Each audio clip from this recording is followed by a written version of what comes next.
nunca eu imaginei na minha vida que eu fosse fundar uma instituição financeira. Mas a vida vai nos levando gradativamente pelas nossas escolhas, né. Aí começamos a tomar uns drinks lá, né. Aí eu falei: "Ó, cara, que é o seguinte, amanhã a gente já ninguém está aqui, porque hoje foi o último dia, você não me convence nem a pau. Primeira carga de camarão que eu levei, Ah, você levou o camarão então para os campeonatos? peguei, eu comprei um isopor metade do tamanho da caçamba e fui fornecer camarão para os restaurantes lá. 11h30 levantou, foi almoçar, deu uma descansada, 2 horas ficou olhando para a floresta, 6 horas da tarde fui dormir, eu falei: "Esse cara vai dar problema". Aquilo fluiu, né, e ai, ai, ai, ui, ui, ui, e com a empolgação aumenta, e as velhinhas querendo dormir. O patrocinador da festa É a máfia. pode ser um cara que acabou de explodir uma rua, que o juiz foi morto na explosão.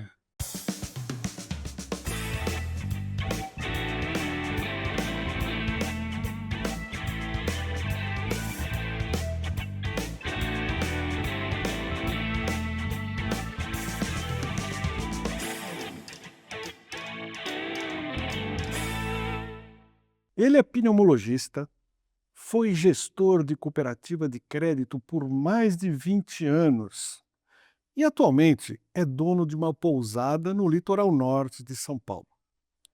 Mas o que talvez você não saiba é que ele também entende sobre lavagem de dinheiro e já passou um perrengue com a máfia italiana. Hoje nós vamos aqui ouvir as histórias curiosas, divertidas e interessantes do mundo da pneumologia e principalmente fora do mundo da pneumologia.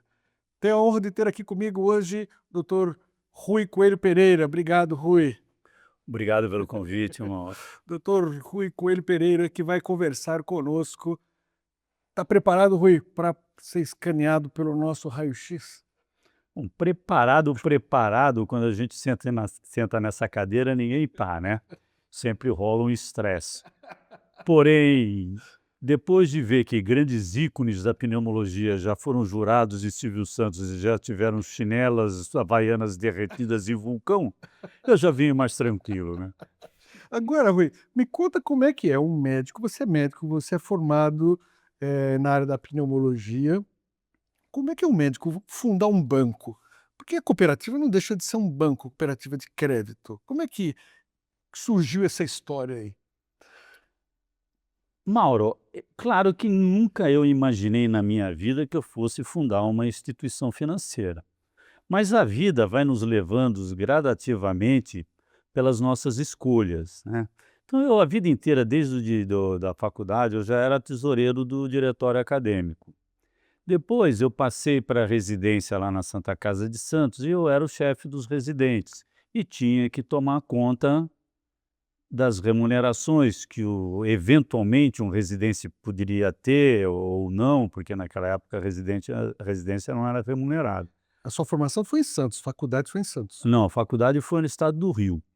Depois eu vim fazer o sexto ano em Santos, aí fiz o R1, o R1 que é de clínica médica em Santos, aí fiz o R2 de pneumologia em Santos, e depois eu fui para o servidor do estado e fiquei 1 ano no servidor do estado e voltei Para Santos.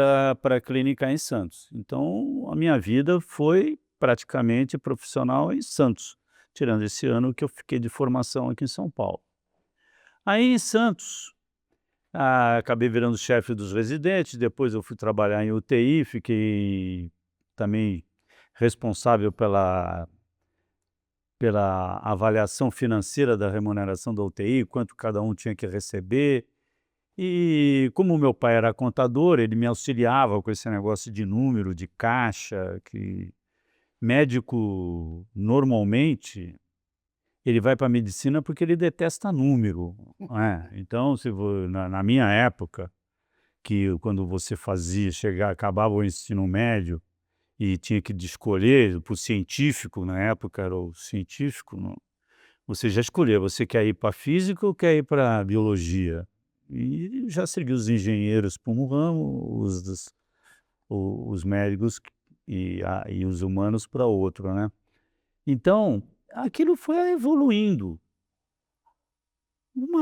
Um certo momento, um candidato à presidência da Unimed, viu que eu tinha uma certa popularidade com os residentes, com os médicos mais novos, e esses presidentes, seja lá do que for, ele tem um raciocínio político. Falou assim: "Eu vou convidar o Rui que eu pego o voto da turma mais nova e me auxilia de ganhar a eleição", né. E assim foi feito, ele ganhou a eleição e depois de ganhar a eleição ele me convidou para ser do conselho de administração da Unimed. Aí eu fui ficando, né, como eu tinha mais gosto por números, foram me dando algumas incumbências para olhar alguns setores que não estavam indo muito bem, e eu passei uma gestão, 2 gestões, e lá um dado momento, era comum no Brasil as Unimedes precisarem construir hospitais, e a construção de hospital é muito cara. E eles estavam precisando de algum lugar com uma instituição financeira que não cobrassem os juros abusivos que o Isso em Santos. isso em Santos. Aí descobriram que lá no Rio Grande do Sul o pessoal estava fazendo, hospital financiado pelas cooperativas de crédito que tinham lá. E a cooperativa de crédito foi um sucesso lá no Rio Grande do Sul, depois de muita resistência do Banco Central, que achar que médico não tinha que ter cooperativa de crédito, só cooperativa de trabalho. Eles ganharam uma ação e puderam montar a cooperativa de crédito e começaram a exportar cooperativas de crédito para todas as Unimedes do Brasil que tinham necessidade de apoio financeiro para sua construção de serviços próprios. E não foi diferente em Santos. Aí o presidente da Unimed resolveu destacar 2 membros do conselho de administração para saírem do conselho de administração e fundarem a Unicred, que era uma cooperativa de crédito dos médicos de Santos. Então fui eu e o doutor Antônio Fernandes Ventura, Mas não sabiam nada da área. mas nem imagina, eu não sabia o que que era um spread, né, spread é o lucro de então, Aí tem que fazer cursos nessa área aí. aí nós começamos a sair por esse Brasil afora a fazer cursos, porque o Banco Central também autorizou a gente a funcionar, abrir, mas iria rever a nossa formação dali um ano para ver se a gente poderia continuar. E aí o doutor Ventura convidou o doutor Bruno Antonini, que era um médico ortopedista da confiança dele, e o doutor Bruno Antonini foi fazer um curso de administração na Fundação Getúlio Vargas. Eu fiz um MBA de gestão bancária na PUC e rodamos esse mundo fazendo cursos pelo que o Banco Central fornecia e Mas como é que era a receptividade nos cursos? Porque esses cursos devem ter gente da área de administração, área bancária, engenharia até, mas médico, como é que o pessoal recebia os médicos, naives, né, nessa área, nesses cursos que estão tão especializados? olha, era muito estranho para eles, era muito estranho para eles. Teve um curso e a gente já estava sabendo que todo mundo olhava a gente esquisito, né, porque não tinha nada a ver.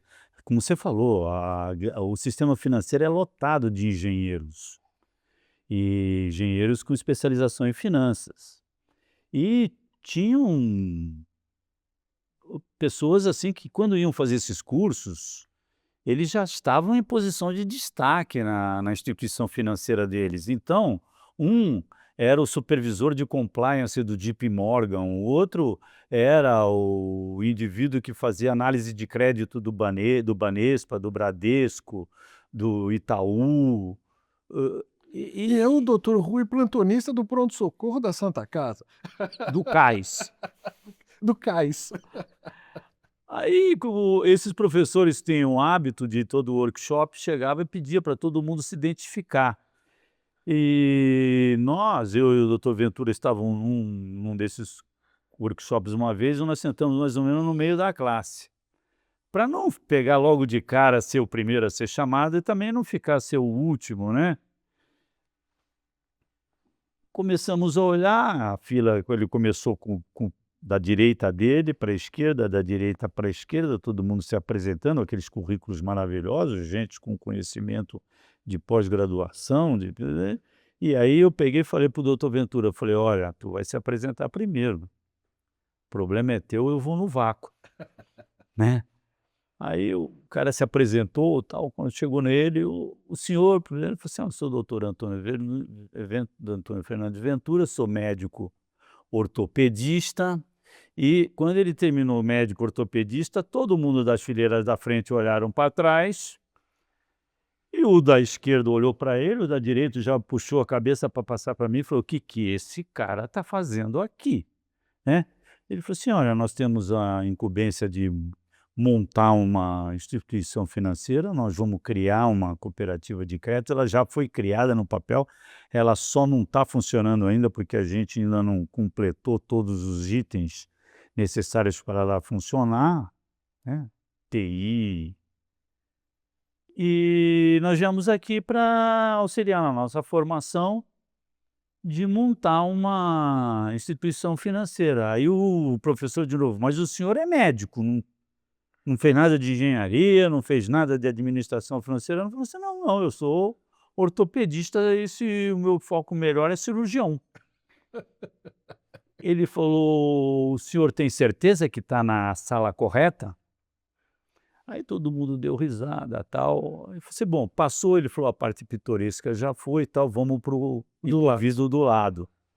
Ele falou: "E o senhor?". Eu falei assim: "Eu sou Rui Coelho Pereira, pneumologista e louco igual a ele". Então, tudo que ele falou sou eu também. E aí ele falou: "Meu Deus, hoje eu acho que hoje a minha missão aqui vai ser difícil, mas vamos continuar, o senhor aí foi". Foi os demais. Mas vocês montaram um negócio de sucesso, porque, do zero vocês criaram uma cooperativa que movimentou milhões e com quantos mil associados que, se utilizam ainda desse serviço? É, as cooperativas de crédito, elas são fiscalizadas pelo Banco Central. É um banco praticamente. Ele é um banco, não, na verdade é o seguinte, é um banco, não tem nem nada diferente de banco. A única diferença da cooperativa de crédito para um banco, é que quando o colega, você, eu, a gente tinha conta no banco, o banco tinha um lucro enorme, né. E esse lucro ia para o dono do banco, ia para o banqueiro. Quando você é cooperativa de crédito, é proibido você ter lucro. Você tem que fazer a divisão entre todos os cooperados daquele montante que a cooperativa teve de superávit. Então, não tinha cabimento nenhum o banco ter um lucro enorme e não repassar nada para o correntista.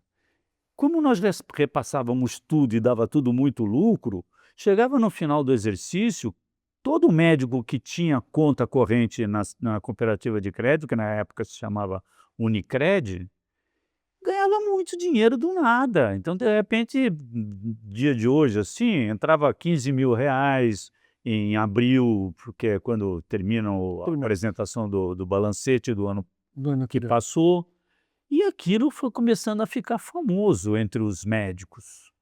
Então, de repente, algo que ninguém acreditava: "Pô, eu não vou pegar meu dinheiro que está no Itaú e entregar para um médico Administrar. administrar, pô". Mas como eles começaram a ver que todo ano aquilo dava muito lucro e cada vez mais virava um burburinho, pô, centro cirúrgico, anestesista contava para todo mundo, anestesista dos médicos é o que gosta mais de número, né. Então eles falavam aquilo lá no centro cirúrgico, todo mundo no dia seguinte, e o Unicred começou a dobrar de tamanho a cada ano. Aquilo que começou com 20 médicos que aportaram o dinheiro inicial que o Banco Central obriga, na época obrigava a ser 200, 300 mil reais, hoje para abrir uma instituição financeira, eu creio que deva estar mais de 1.000.000, né.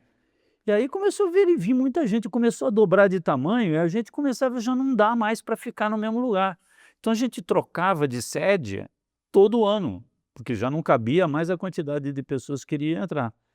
Depois os outros profissionais da saúde também começaram a reparar que aquilo era bom, os dentistas, que viviam muito junto com médicos lá em Santos, Falou: "Não, vocês precisam abrir para dentista também".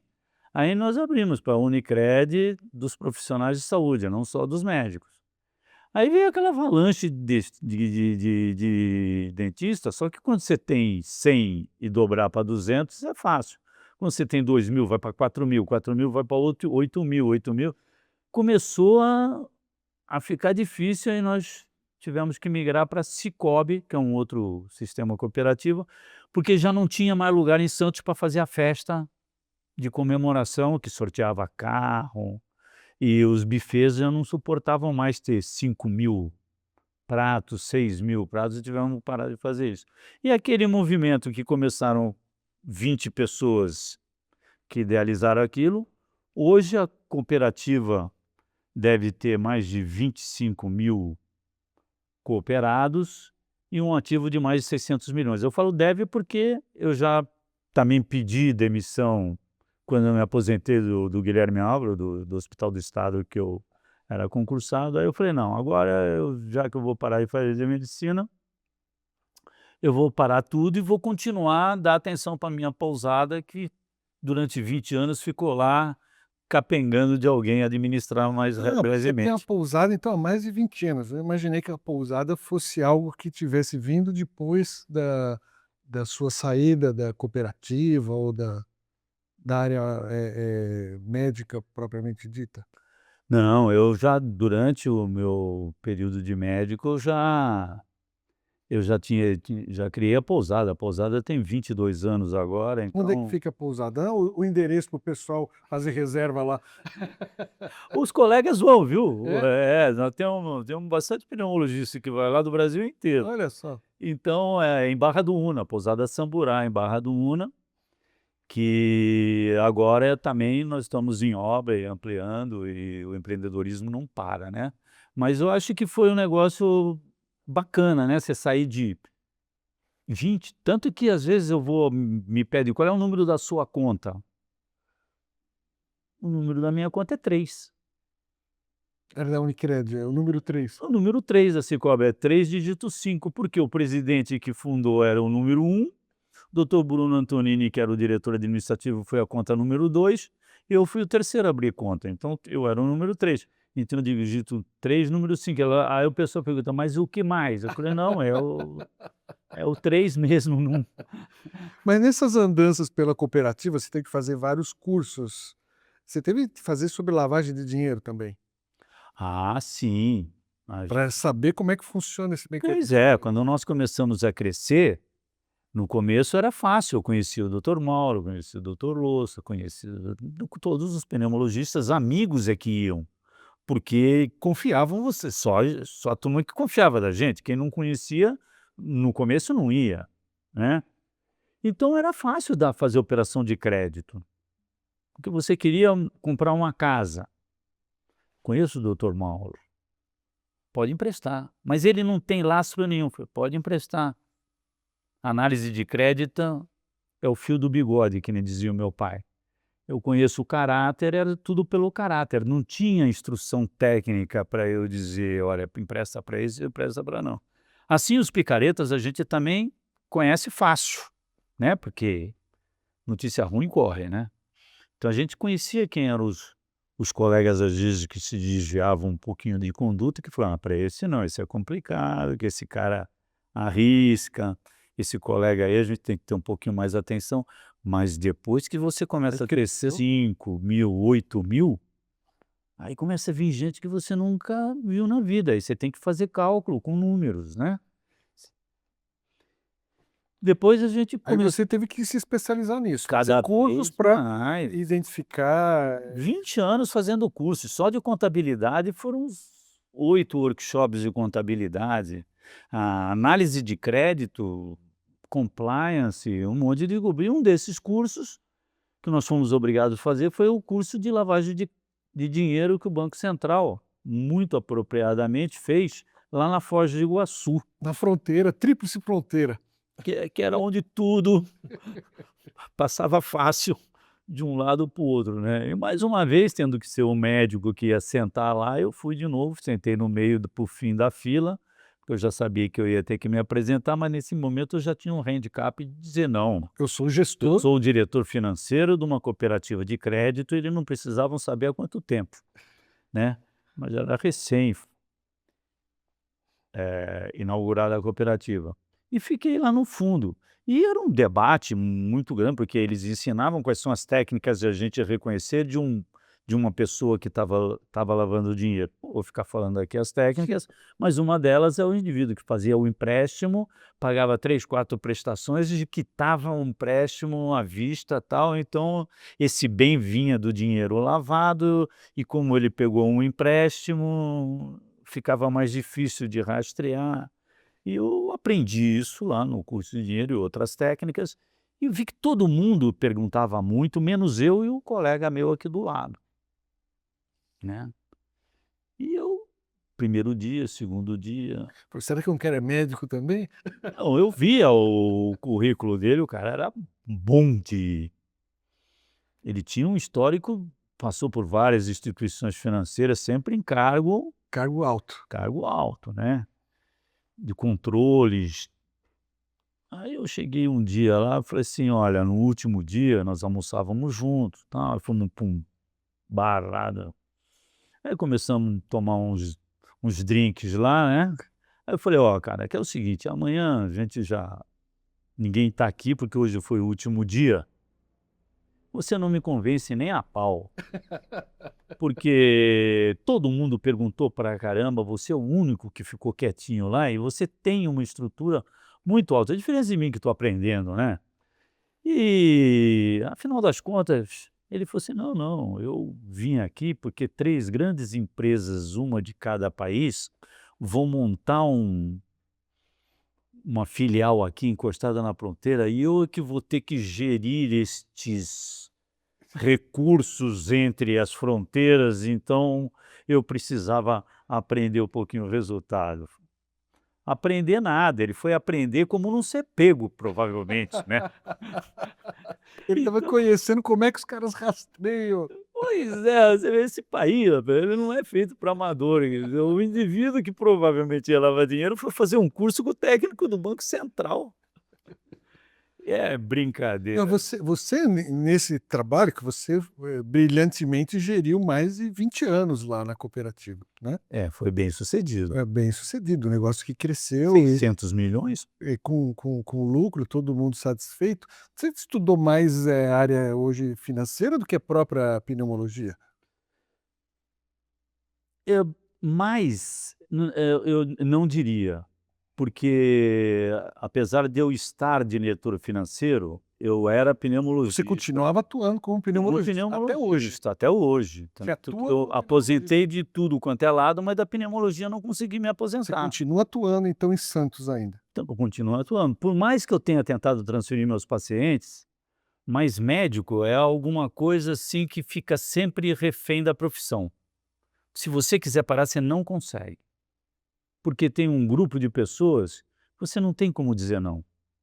Por exemplo, meu pai faleceu, eu era médico de todos, desde o ensacador de café até o diretor-presidente da empresa.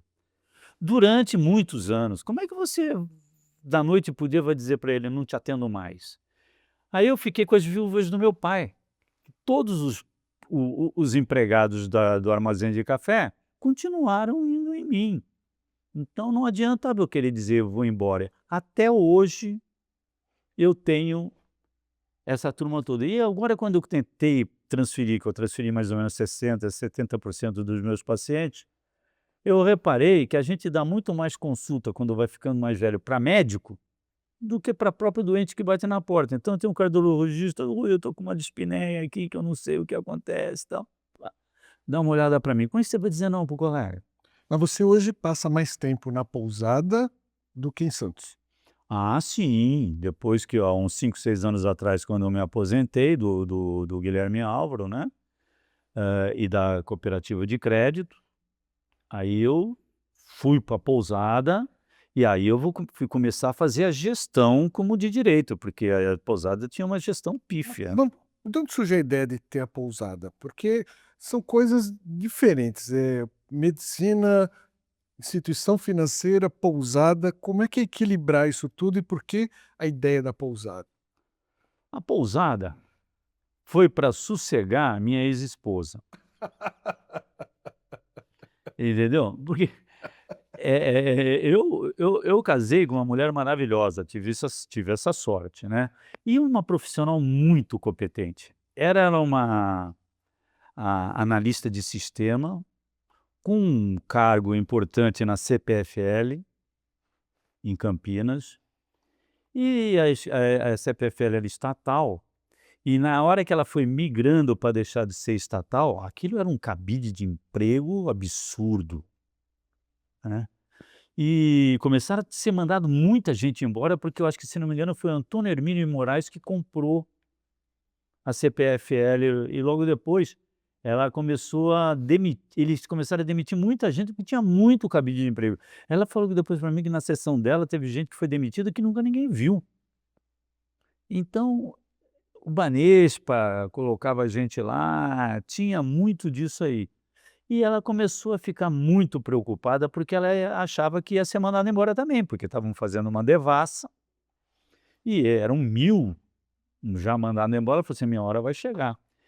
E, caramba, ela tinha um cargo bom em Campinas. Eu tinha já uma vida, que eu era concursado público federal e estadual. Não ia largar meus concursos para mudar para Campinas e montar consultório. Você sabe que medicina, para você criar um nome, é demorado, ninguém chega a Ainda ser. mais uma cidade do interior, existe já o círculo fechado, você não consegue romper aquele círculo. É. Mas nos grandes centros também, você não chegou a ser Mauro Gomes, que é hoje a Não. recém-formado, né, era outro Mauro Gomes, aí de repente você já está no meio, já todo mundo te conhecendo, você já é concursado, você já entrou, você já fez prestou o título de especialista, você já passou, os outros médicos já sabem, você não vai largar isso tudo e ir para um ambiente que ninguém te conhece.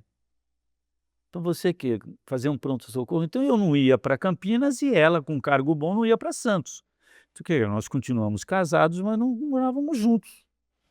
Ela ficava em Campinas e eu ficava em Santos. Aí o que que eu fiz? Eu tirei a sexta-feira, quinta-feira de noite eu ia para Campinas, aí ficava quinta, sexta, sábado e domingo, e segunda, terça, quarta e quinta ficava em Santos.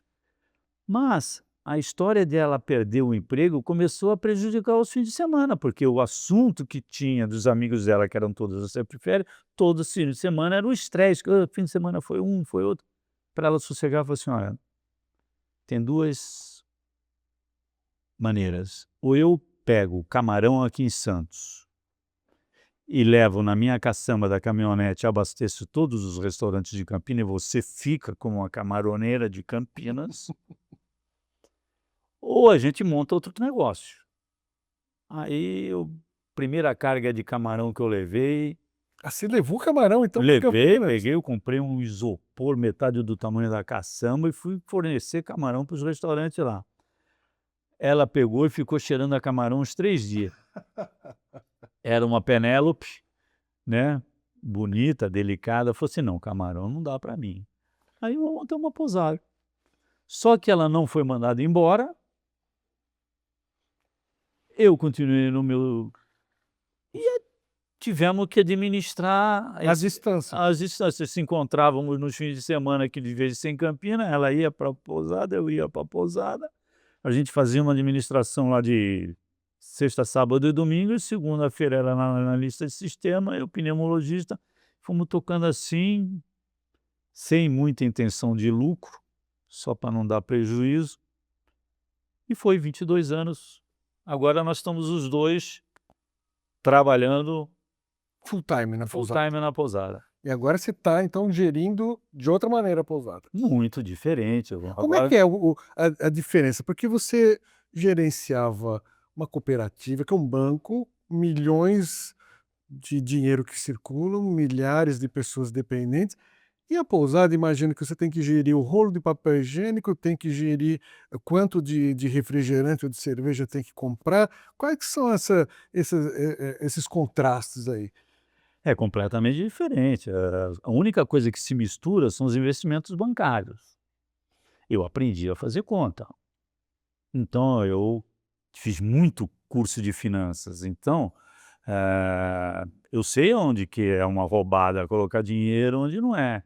Então e outra, eu não parei apesar de a gente se aposenta, mas o que de curso de medicina a gente continua fazendo não para, né. E nisso nós que não somos dos grandes centros, temos muito a agradecer o pessoal que é speaker de laboratório, os professores que são convidados, que eles vão para Santos, para Campinas, para Limeira, para levar informação para a gente, né. E a gente não para de estudar medicina, né, com essas grandes referências. Aí à noite, quando eu não paro de ver tópicos de economia. Eu continuo vendo como é que está a situação do Brasil. Dinheiro a gente tem aqui ou tem que ter fora? Como é que faz? Quanto que eu tenho que ter aqui, quanto tem que ter fora? Com a minha idade, eu devo fazer renda variável ou eu tenho que procurar renda Conservador. fixa? Então, isso tudo, o dinheiro da minha pousada, eu vou precisar de quanto para fazer um investimento? Eu tenho que ter um dinheiro que eu possa esquecer na renda variável ou não. Então, hoje, eu na parte financeira, eu estou seguindo o ritual de todo economista que faz isso. Eu já falo para os colegas médicos que não tem cabimento alguém que tem um mínimo conhecimento financeiro ou de economia que não tenha conta em dólar ou em euro. Quem não tem, faça. Por quê? Quase unanimidade dos economistas rezam que a gente não tem que ter menos do que o 18 a 20% em patrimônio em outra moeda.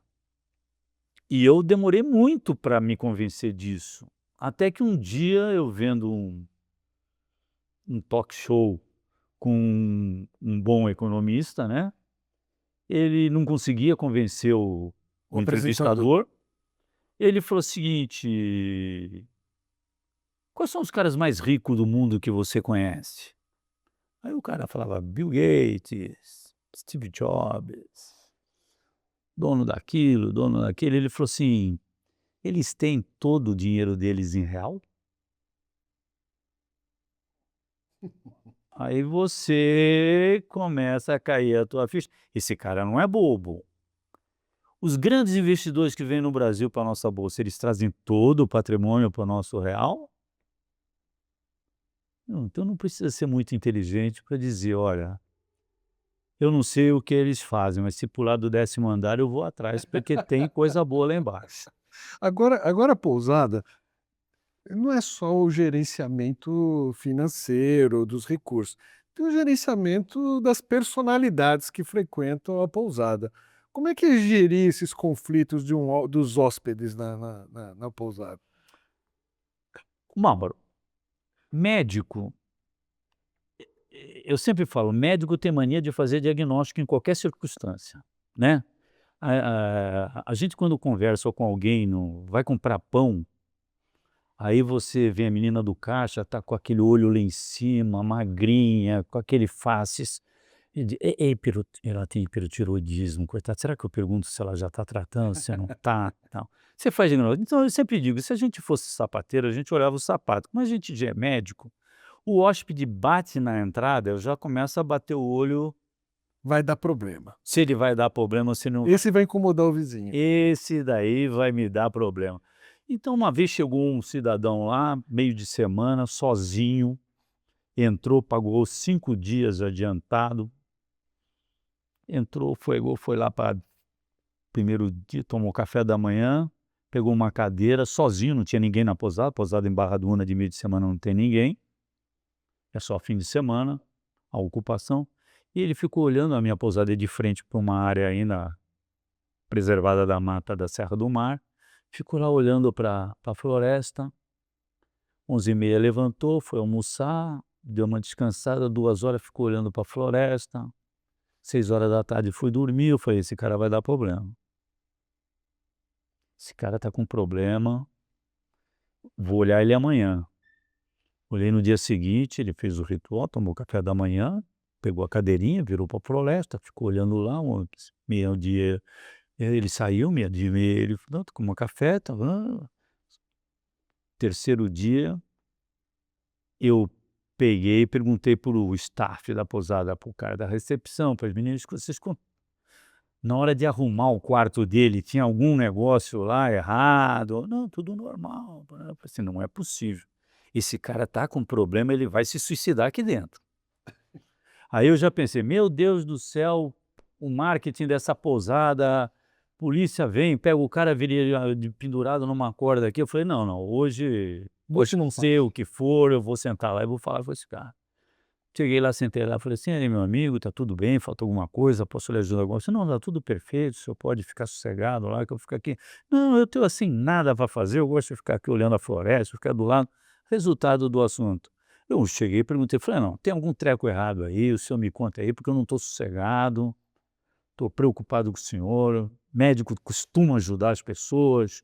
Ele falou assim: "Não, meu amigo, não tenho problema de saúde nenhum, só vai tranquilo, é que a minha profissão, eu vivo o ano inteiro em regiões de conflito".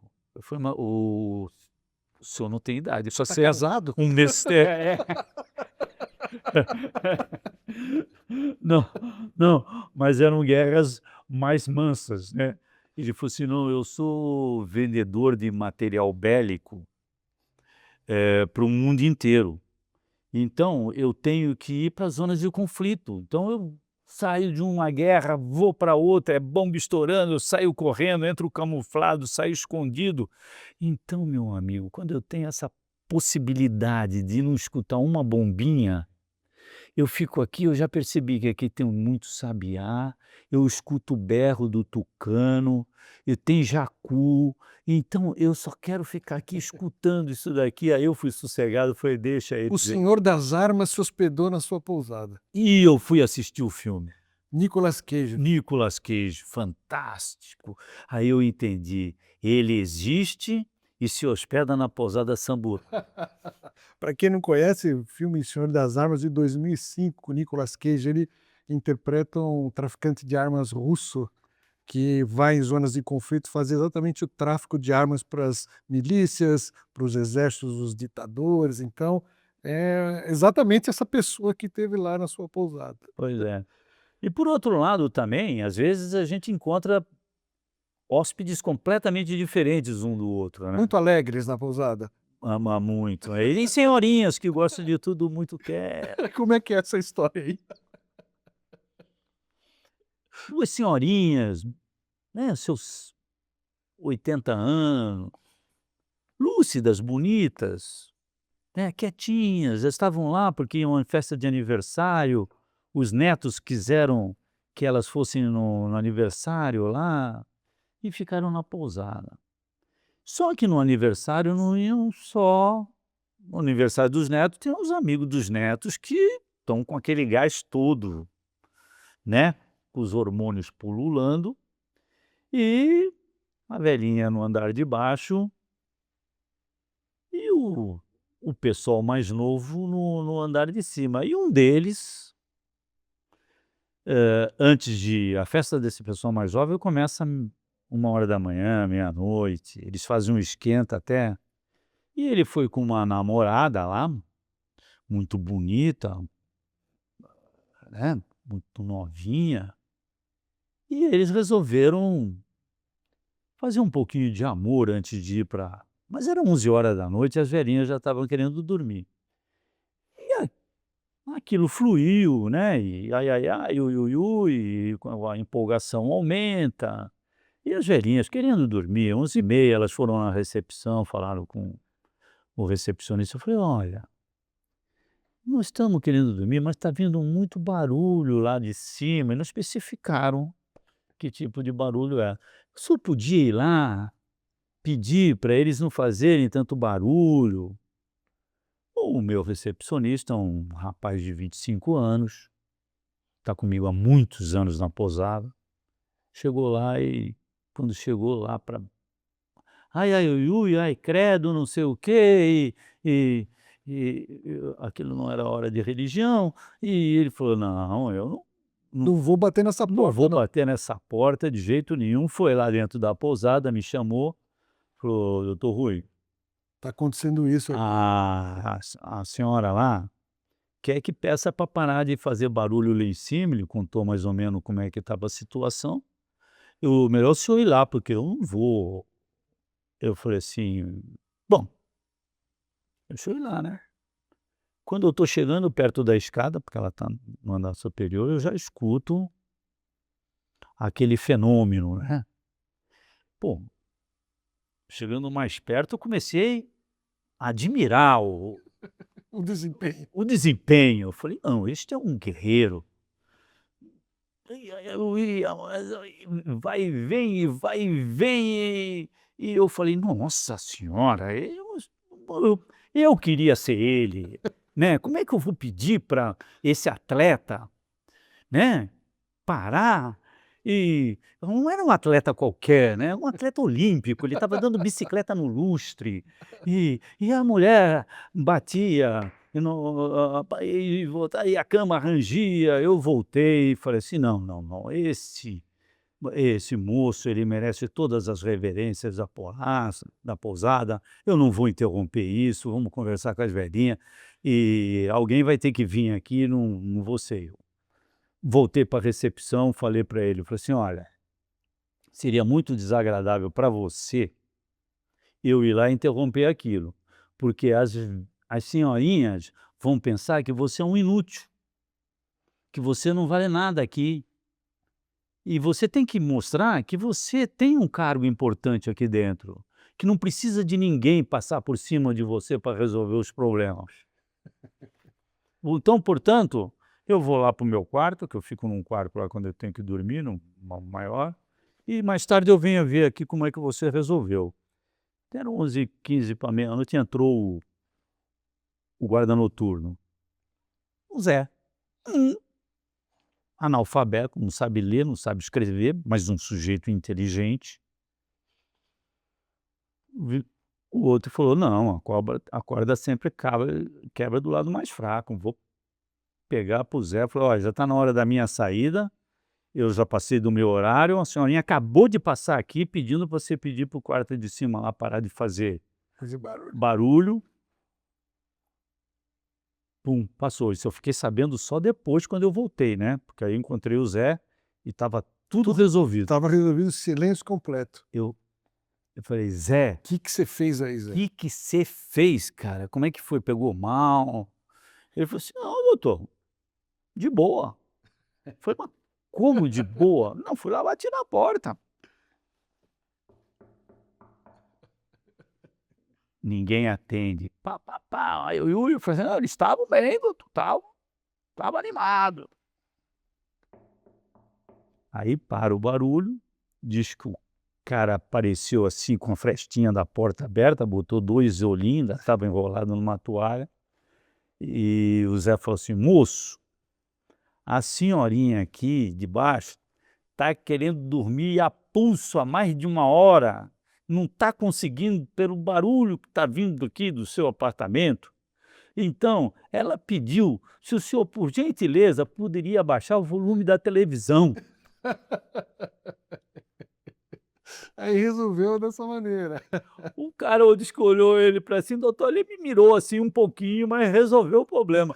É inteligente ou não é? Não sabe ler, não sabe escrever, mas teve a perspicácia que eu não tive, o outro não teve, da melhor forma possível. Agora, falando de armas, você falou do senhor das armas que se hospedou. Você já atendeu um russo com arma na cabeça. Puxa vida! Como é que foi essa história? Residente sempre pega o que tem de pior, né? O indivíduo entrou para a residência, já sabe que ele não vai ter vida boa. E aí a Santa Casa de Santos resolveu abrir um pronto-socorro no cais, para atender as emergências dos portuários. Então o cais é um lugar que tinha muito acidente, porque não era tudo mecanizado, exportar café, o ensacador ele carregava a saca de café nas costas e levava para dentro do caminhão, amarrava e levantava lingotes de alumínio, de cobre que o Brasil importava, vinham naqueles fachos de corda.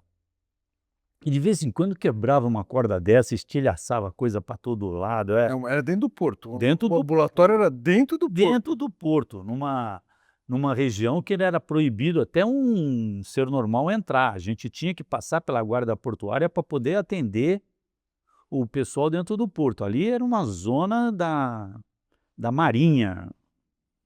E eles se machucavam. A gente, volta e meia, tinha que ir lá para dentro para pegar alguém de ambulância, que fratura, de acidente de crânio. E um dia desse falaram assim: olha, lá no armazém X saiu um chamado. Aí a ambulância, a gente não ficava bem dentro do pronto-socorro, tinha umas casas noturnas que faziam shows ali do Dentro do lado. porto. Não, o pronto-socorro era bem fora do porto, era na zona de Meretrício. Aí a gente saía dali daquela região e dali a gente ia para o porto para atender os acidentes portuários. Mas como a gente tinha boate de striptease do esquerdo, boate só tinha aquele postinho lá de... Vocês estavam ilhados ali. Estávamos ilhados por aquela população do Baixo Meretrício portuário, que era um negócio que não é esse glamour. Até tem uma música de um cantor antigo chamado Secretária do Cais. Já ouviu essa música? Não lembro dela. Depois você pega aí, baixa aí no YouTube, no seu Spotify, Secretária do Cais. É uma música que conta exatamente essa situação aí. Como não tinha acidente toda hora, a gente ficava às vezes algum tempo ali inativo, porque quando não tinha acidente a gente atendia alguma briga de marinheiro, às vezes eles não queriam pagar a moça derrubava ele da escada, ele chegava tudo quebrado lá embaixo, ladrão, batedor de carteira, e por aí ia, né? E enquanto não tinha ninguém, então a gente estava ali mesmo, de branco. Eu falei: "Ah, vou assistir um striptease aqui do lado." Fazendo nada. E aquilo ficou comum, porque aí a gente passou um ano ali dentro do cais, tal, já era conhecido de todos, do cafetão, da prostituta, então, de todo mundo. Então a gente já tinha uma cadeira do médico no striptease, que tinha que ser perto da porta, porque aí a ambulância, em vez de Passava, direto, o posto já passava na boate, pegava a gente, ele já dava uma tocadinha na sirene, a gente já saía e ia para o cais. Aí cheguei lá no cais, falei: "Onde é o acidente?" O cara falou assim: "Ele está embarcado." Eu falei: "Em qual navio que é aí? Vamos..." Ele falou assim: "Não, o navio ainda não atracou." Eu falei: "Mas como não atracou? E como é que nós vamos atender o acidente. acidente dentro do navio que não atracou?" Ele falou assim: "Não, o senhor tem que ir lá Em alto mar. não é alto mar, porque é na costa de Santos. Ó, o senhor tem que ir lá onde eles estão atracados lá, que..." Como é que é? Existe no porto uma profissão que é o cara que pilota o navio para poder atracar no porto. É o Uber do navio. É o Uber do navio. É o E prático. o prático, exatamente esse é o nome, e tanto que o lugar chama-se praticagem. Falei assim: "Não, não, não, o senhor vai para o prático, que está acostumado a ir lá no navio, e ele ensina o senhor como é que o senhor sobe a escada lá." Falei: "Tá bom, se ele sobe, subo eu também." E o meu colega, que era muito gordo. Fomos nós dois. Chegando lá, o mar estava meio... Eu falei: "Cadê a escada? Eu só vejo um paredão do casco do navio." O cara falou assim: "Espera aí que já vem, doutor." Aí o cara me solta uma corda lá em cima, daquelas de pirata de navio, quadriculada. Falei assim: "É isso aqui, o senhor pega, segura firme com a mão, sobe a primeira, vê onde põe o pé e chega lá em cima, que tem um buraquinho, o senhor vai entrar." Teve que escalar o casco do navio. Eu queria passar para o meu colega o negócio, mas ele era gordo. Ele falou assim: "Não, eu sou gordo, vai você que é magrinho, sobrou para mim." Lá fui eu subindo aquela. Quando chego lá na portinha do navio, no meio do casco, por desesperado para entrar por um lugar que não ficasse balançando, pulei para dentro. Quando eu pulei para dentro, veio um marinheiro com um revólver na minha cabeça e falou, ele falou em inglês lá, né? Aqui é território russo, porque eu não sabia que dentro de um navio que não está atracado no porto, o território não é brasileiro. E o comandante do navio, era a época da Guerra Fria, Estados Unidos, anos 80, por aí. E eu peguei, me assustei com aquilo, falei: "Não, senhor, eu com uma revólver na cabeça não vou atender ninguém. Eu não sei o que está acontecendo, mas eu já estou voltando, e o dia que vocês conseguirem atracar, resolve". "Ele não pode, ele quebrou o fêmur, está sangrando muito, não sei o quê, precisa levar ele". Eu falei assim: Meu amigo, você abaixa esse negócio, eu não posso, o comandante". Aí chegou o comandante, falou: "Não, não, ele não, o senhor pode parar, que eu vou levar ele". Aí o cara tirou o revólver, botou no coldre e foi comigo lá. O cara tinha fratura realmente, nós fizemos uma imobilização do jeito que deu lá, e peguei as talas que tinham no navio, amarramos ele que nem um cotonete, O sarcófago. um sarcófago, jogamos uma corda lá embaixo. Aí chamei os marinheiros: "Não, eu não vou segurar a corda. Vocês estão acostumados com isso aí, segura a corda". O prático do navio que estava, desceram o cara. E aí nós fomos embora. Aí depois o comandante do navio me mandou uma garrafa de uma vodka russa De presente. lá para o pronto-socorro.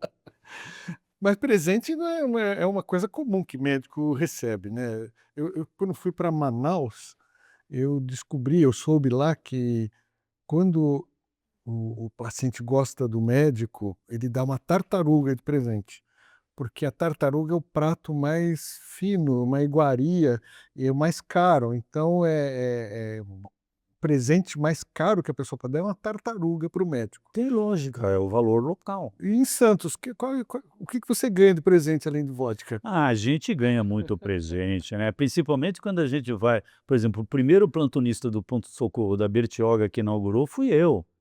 Então você estava lá no meio do mato, mosquito tinha de todos os tipos, era pernilongo, borrachudo, pólvora, tinha tudo. Então tudo com tela, e lá a gente ganhava, naquela época, muita tainha defumada, que é na época da tainha, quarto de paca, cutia, muita caça a gente recebia. Agora em Santos, que já é uma cidade, não está no meio do mato, a gente já recebe também garrafa de vinho, as velhinhas faziam toalhas com o meu nome, até hoje, toalhas para enxugar a mão lá no consultório, e um médico, todo médico, eu, o colega, todo mundo atende gente de graça.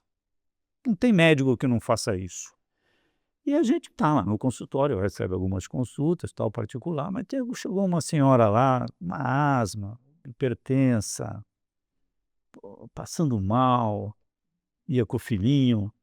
Eu atendi essa senhora várias vezes, não tinha. Falou: "Doutor, eu tenho dinheiro, mas o patrão", ela chamava o marido dela, dizia: "O patrão ele é caminhoneiro, ele está viajando, ele só vai chegar não sei o quê, não veio dinheiro para comprar os remédios, aí se dá amostra grátis". Todo médico faz isso. Eu fiz o que todo médico faz. Tratei aquela senhorinha lá, não cobrava, ela ia lá, até não era uma senhorinha, ela era até nova, tinha uns 30 e poucos anos. E aí depois ela ganhou confiança, o menino passou mal, aí ela também não teve nenhuma delicadeza, levou o menino também, porque sabia que ia ser atendido de graça, e tal. Depois de uns 3 meses, chegou o marido.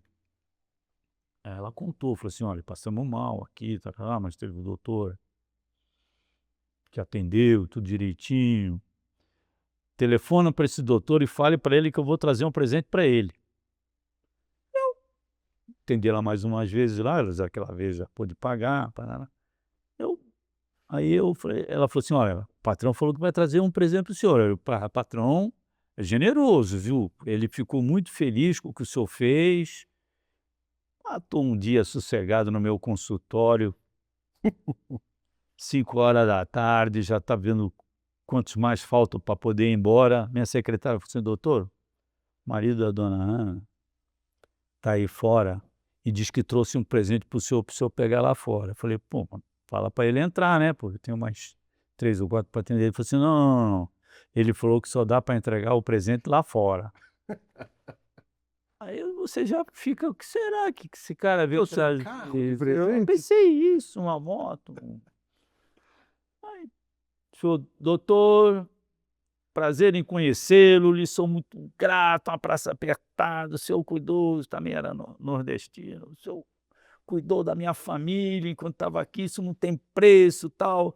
Eu trouxe uma delicadeza para o senhor deixar na sua fazenda.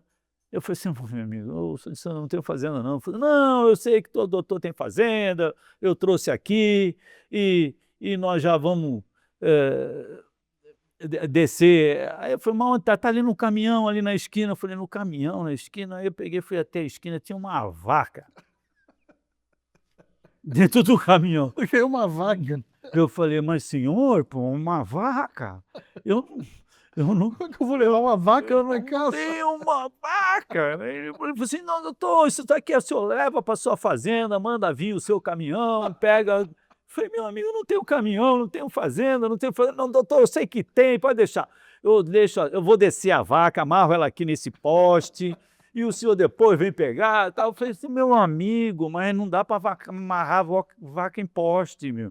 Ele falou assim: "Não, não, tem que levar". Aí eu falei: "Caramba, onde que eu vou colocar a vaca?". Arrumou um problema para você. Pô, aí eu lembrei, eu estou em Barra do Una, tem sítio, tem fazenda lá na zona rural de Barra do Una. Tranei para o Pepe, falei: "Pepe, aí na fazenda cabe uma vaca de quem não é do fazendeiro?". "Pô, doutor Rui, pô, claro, como é que eu vou dizer não para o senhor e tal?". Aí eu falei assim: "Olha", excepcionalmente dessa vez, eu arrumei um lugar para o senhor, mas o senhor vai ter que levar a vaca, porque eu não levo para onde o senhor quiser, doutor". Aí deu No o lugar, endereço ele levou a vaca ele para pousar. levou a vaca, e tal. Falei: "Mas o senhor, por favor, se o senhor tiver outro, não me traga mais vaca, que eu não posso com vaca". Peguei, deixou a vaca lá, continuei atendendo a mulher. De novo ele sai para viajar, deixa a turma sem grana, parará, pererê. Mas continuei atendendo a mulher, hora pagava, hora não pagava, e ele me volta dali mais uns 6 meses. Minha secretária: "Doutor, o marido da dona Ana voltou, disse que trouxe outro presente para você". Eu falei: "Não, pelo amor de Deus, ele falou que está lá fora". Eu falei: "Não, não, de novo não, não é possível". Aí já saí, falei assim: "Não, hoje eu não pego a vaca". Ele: "Eu já vim com uma outra vaca, tal". Eu falei assim, e eu só tinha um Jeep naquela época, eu não tinha outro carro a não ser o meu Jeep. O Jeep que eu tinha, um Jeep Toyota Bandeirantes, que era o carro que eu ia para casamento, ia para o mato, ia para o consultório, era só o Jeep. E ele sabia que eu tinha um Jeep. Aí ele me chega, eu paro, lá está ele com uma caminhonete e uma cabra de uma raça Saanen com chifre enrolada assim, maravilhosa, cabra branca. Aí ele falou: "Doutor, trouxe-lhe uma cabra, que essa é pequena, essa não dá, dá não sei quantos litros de leite por dia, o senhor vai tomar leite de cabra para os seus filhos, vão crescer forte e tal. Essa cabra é uma coisa especial". Eu falei: "Meu Deus do céu, senhor, mas a cabra eu também não tenho como levar a cabra". "Não, cabra é um negócio que o senhor, qualquer cantinho ela fica, ela come, começa tudo, ela desde sola de sapato até capim, ela come tudo. O senhor ponha no seu jipe, que eu sei, eu lhe ajudo a colocar já a vaca no a cabra no jipe, e o senhor leva a cabra". Eu falei: "Pelo amor de Deus, eu vou ter que agora ficar com a cabra". E ele pegou a cabra de um lado, eu falei: "Bom, eu não posso voltar para o consultório atender o resto com cheiro de cabra, meu amigo". Chamou um cara que estava passando lá, botou a cabra no na parte de trás do jipe, que não tinha banco, e ele falou assim: "Ó, ela fica aqui quietinha, que ela é mansa, o senhor pode terminar suas consultas". Aí eu peguei e falei: "Caramba, acabei minhas consultas". Falei: "Como é que eu faço agora com essa cabra? Moro num apartamento, eu não posso levar a cabra já fazendo aquele cocôzinho de cabra, tudo dentro do jipe, já cheirando". Eu falei: "Pô, se eu levar isso para o apartamento me mata, eu vou ter que sair daqui direto para Barra do Una e voltar amanhã". Porque naquela época eu era concursado, tinha um hospital, tinha tudo. Acabou levando a cabra no jipe para Aí Barra do tive que ir com a cabra para o jipe. Quando eu chego na balsa com a cabra, alguém assoprou que tinha cabra na uma cabra. O pessoal de Santos não está acostumado com cabra. Meu, era tudo que era criança batendo foto com a cabra no jipe, e aí foi um problema para poder a balsa sair, que todo mundo queria mais uma foto e tal. Aquela balsa foi, eu era cabeludo, por incrível que pareça, ela me mordia o cabelo, eu dava tapa na cabra, ela mordeu o banco, pô, é os presentes que os médicos ganham. Mas teve perrengue fora do Brasil também, ô Rui. Eu não quero encerrar sem saber como é que você foi parar na Sicília para atender como médico na Itália. A vida leva a gente para lugar que a gente nem sempre pretende ir, né. Então eu tinha um amigo meu que ele era um artista, ele tocava violão, ele cantava bem, ele era animado, ele fazia programas de televisão, fitness. Antigamente não tinha muito desses programas em televisão, e ele foi um precursor disso aqui em spas, e no Guarujá, no Jequitimar, tinha um spa famoso lá da Lancherma, ele trabalhava lá e ele ficou bem conhecido e foi convidado para ir para a Europa para trabalhar num desses resorts, Resorts. tipo um Chiques. Mediterrâneo, né, não era Mediterrâneo, porque na aqui no Brasil só tinha Mediterrâneo, mas na Europa tinham Outros. outros concorrentes do Mediterrâneo. E assim foi, ele foi para a França, ficou na França, e trabalhou em alguns resorts franceses, aí conheceu uma menina que também trabalhava no resort, e uma vez ele se destacou lá e resolveram convidar ele para tomar conta de uma equipe de animadores de resorts, né, animadores, Aham. professor de tênis, teatro, Entreter os hóspedes. entreter os hóspedes. E ele tinha que tomar conta de uma das equipes, e ele já tinha reparado nos outros resorts que tinha médicos, né, ele falou: "Pô, Rui, o dia que você quiser ir, se eu der o seu nome". Fila umas férias de graça aqui. Pois é, pô, eu só pagava a passagem, ele falou: "Você fica no resort, porque lá é tudo por conta do resort, você café da manhã, almoço e janta, e a bebida a gente tem desconto no bar, não paga nada". Eu falei: "Poxa vida, pô, ficar um mês num resort". Na Europa, Aí sobrou da Europa, pra ele falou assim: "Olha, esse ano é na Sicília que a equipe vai". Eu nem sabia que um lugar eu ia me deparar com a Sicília. Eu sabia que a Sicília era lá para o lado da Itália, mas não me lembrava bem. Só escutava falar da Sicília, o que que todo mundo conhece da Sicília? fala da máfia. Máfia, né, filme e tal, a máfia siciliana. Eu falei: "Bom, vamos para Sicília, tal". Aí eu fui para um resort maravilhoso, bem afastado de tudo que é cidade. E ficamos lá naquilo lá, ele falou que eu era contratado para fazer as emergências noturnas.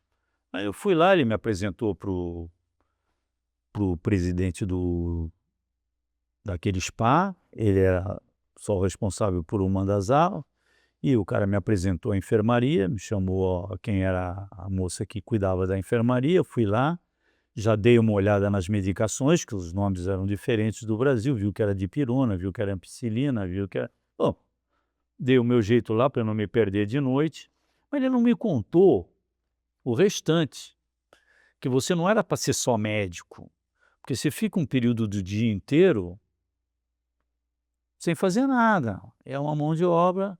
Ele falou assim: "Não, você vai ter que, como você joga futebol bem", eu realmente jogava bem, "você vai montar o Calcio, que é o futebol italiano, o jogo de futebol, você que vai organizar quem é o goleiro, escala o time, você joga junto com eles, e no período da noite você ajuda um pouco do teatro com iluminação, me ensina a fazer iluminação, Tocava todos os instrumentos no resort. ali, parará, e depois já de noite, quando o médico vai embora 8 horas da noite, daí para frente você é o médico de plantão. Pô, mas também ele não me explicou que era uma norma do resort, se você está hospedado e você quer tomar uma cerveja e me convida para tomar cerveja, era deselegante eu dizer não. Eu não ia pagar cerveja. E para o resort era interessante porque fazia parte do lucro do você tomar sua cerveja e ainda pagar uma para mim, né.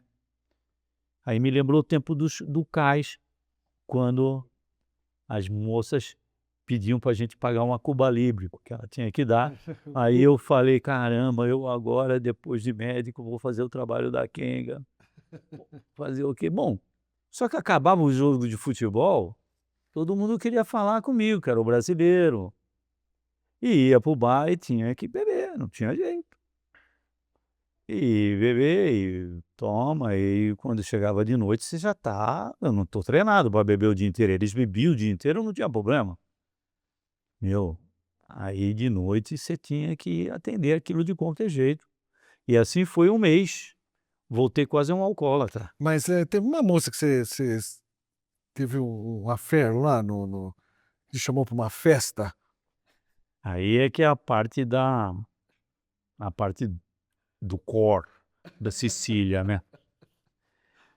Aí, eu como era um indivíduo que não era tão louco quanto os outros animadores, né, Você era uma pessoa normal no meio deles. eles eram tudo, pá, ligado nos 220, né. Aí eu ficava conversando muito com a moça da administração, que era uma siciliana, né, e eu gosto muito de viajar, de não ficar só na parte turística da coisa, eu gosto de um pouco da cultura do povo. Então, se você for comer um filé, um a parmegiana, é para uma parmegiana é um parmegiana no mundo inteiro. Eu gosto de comer a comida local, os peixes locais, a cultura local, no fim de semana fazer o que eles fazem, em vez de ir nos sítios turísticos importantes. E essa moça, eu gostava de conversar com ela, porque ela me dizia qual era os rituais da Sicília, e tal. E um dia eu comecei ficando com mais liberdade com ela, eu falei assim: "Escuta, meu, por que que vocês têm no mundo inteiro esta fama de máfia? Eu vejo que aqui é um povo cordato, dócil, hum, não tem essa mata, pega". Ela pegou e falou assim: "Ô Rui, aqui não tem como, a família te leva e você tem que fazer". Eu falei assim: "Mas não tem que fazer, você diz não, e você pode seguir um outro". Ela falou assim: "Pois é", ela falou, eu falei: "Não, por isso que eu tô aqui Administrando. administrando o resort, eu não estou nos negócios da família". Eu falei: "Pô, então, tá, por que os outros não fazem?". Ela falou assim: "Olha, Rui, não dá para explicar. Vamos fazer o seguinte, no domingo, você vai comigo, que eu vou te levar no bairro onde a minha família mora, e você vai ver de longe uma reunião da família, porque eu não vou estar, eu não posso sentar na mesa". Aí fui, Mauro. No domingo, antes da missa, já começa todo mundo se arrumar para ir para a missa. Aquele povo que tem uma roupa comum, tal, no fim de semana para ir para a igreja, é uma estica, o melhor terno, o melhor sapato, tudo brilhando, e eu vejo aquele povo indo com a família inteira, pai, filho, mãe, esposa, nora, tudo saindo na direção. Eu estava na entrada da igreja, né, para ela me mostrar como é que era o time todo daquele bairro, né, da igreja daquele bairro, indo Vocês para estavam no alto, num lugar longe, só olhando de porque a longe. Sicília é muito montanhosa, né, então as casas não são tudo retinho, é uma para cá, outra para cá, outra para lá, e a igreja normalmente fica Lugar mais alto. no lugar mais alto, e eu fui para a região da igreja, quando eu acabasse a missa eu ia para a região da casa dela, que era mais baixa. Aí eu vejo, aquilo me marcou, um menininho de uns 9 anos, com um smoking impecável, gravatinha daquelas de fio com 2 fitinhas que vem aqui, com 2 pezinhos de metal, cabelo com a vaselina brilhantina da época, impecavelmente penteado, e atrás dele, um passo atrás, não andava na mesma linha, a irmãzinha. A irmãzinha era linda, de uma loirinha, parecia ela Bambina, um negócio toda com vestidinho cor-de-rosa, mas ele já carregando ela, como se fosse ele O chefe. o chefe dela, pá, pá, pá, numa passada acelerada, eu olhei o sapato dele, um sapatinho daquele do moleque de 10 anos, de bico fino, de verniz, parecia o Capo. Pá, pá, pá, pá, pá, e todos eles vestidos mais ou menos o mesmo, terno preto, camisa branca. Acabou a missa, ela falou: "Vamos lá pro lugar, A casa da família. pra casa da família". Chega na casa da família, ela falou: "Você tá vendo aquela mesa tá vazia? Naquela ponta vai sentar o capo, que é o cara mais importante da família dela, e depois eu não me lembro mais a sequência, parece que o primeiro do lado direito é o vice, o primeiro do lado esquerdo, o Mas tinha uma ordem hierárquica, uma né? ordem hierárquica que vinha até o fundo. E começava os mais velhos e a gente via que o pessoal da ponta era o mais novo, até um cara de 18 anos, 17, e em volta as crianças jogando bola, as meninas pulando corda. Aí quando termina O almoço. o almoço, esvazia. Criança para casa, parará, e aí começa a reunião da família. Ela falou: "Tá vendo? Ó lá, tem aquele lá que tem 15, tem aquele que tem 16, tem esse aqui que tem 17, aquele lá tem 14, esse daqui para cá já é tudo de 18". Eles escutam os negócios da família Desde criança. todo domingo.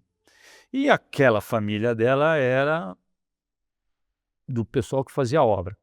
Então ele já separava, falou assim: "Olha, o meu irmão, a família do meu irmão vai tomar conta da obra do colégio, o outro vai tomar conta da obra do calçamento público, o outro vai fazer a reforma da pintura da prefeitura", e eles vão dividindo as obras, tudo com corrupção política. Eu não sei se você consegue perceber uma certa semelhança com O país que você o conhece. país que a gente conhece, com o governo, com empreiteiro, tal. Isso então não foi criado aqui, isso foi copiado. Aí ela falou assim: "Ó, esses caras com 14 anos, 15 anos, 16, 17, 18, quando ele faz 18, ele já escutou tanta coisa que ele não tem mais o direito de sair. Ele Aí ele vai na marra, gosta ou não gosta ou some, né, porque ele já conhece muito assunto". Quer dizer que a coisa já vem desde a infância, é um processo.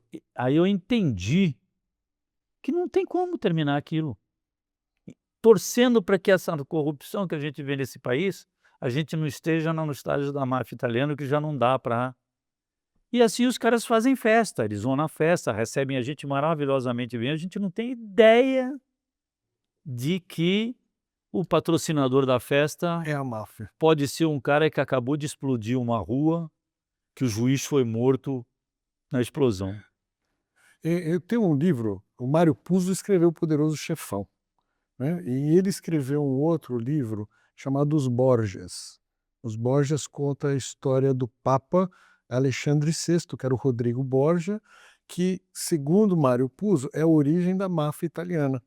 Foi a partir da família desse Papa que ele conseguiu criar um nicho político na igreja para ele conseguir alcançar a posição do Vaticano. Ele tinha a filha dele, era Lucrécia Borgia, ele tinha 4 filhos com uma prostituta do local, e todo era envolvida a família. Ele nomeou o filho César Borgia cardeal com 14 anos, o outro filho era o responsável pelo exército papal, a menina ela era uma moeda de troca com os duques para que se fizesse os arranjos políticos para que as terras do Vaticano fossem agregadas. E então ele diz que na história desse papado do Alexandre Borgia, Alexandre VI, que era o Rodrigo Borgia, que é a origem da máfia italiana. Se você não leu esse livro, veja esse livro que é do Mário Puzo, o mesmo que escreveu O Poderoso Chefão.